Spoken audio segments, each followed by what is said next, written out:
This is HMD Pulse Plus, and today I'll show how to capture and manage screenshots on this device. So in the beginning, I will show all available screenshotting methods. First, simultaneously press volume down and power buttons. Then you can also take a screenshot by opening your control panel and tapping at the screenshot shortcut here. Now if you would like to take a scrolling or long screenshot, simply take a regular one, then press the capture more, select how much more you would like to capture, and then save the result.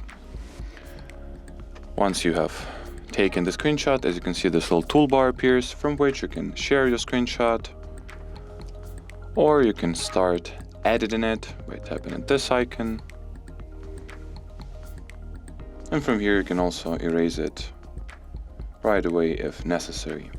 In order to find your screenshots, just open the Photos app, go into your albums or gallery, and as you can see, all the screenshots are being saved into their separate screenshots folder.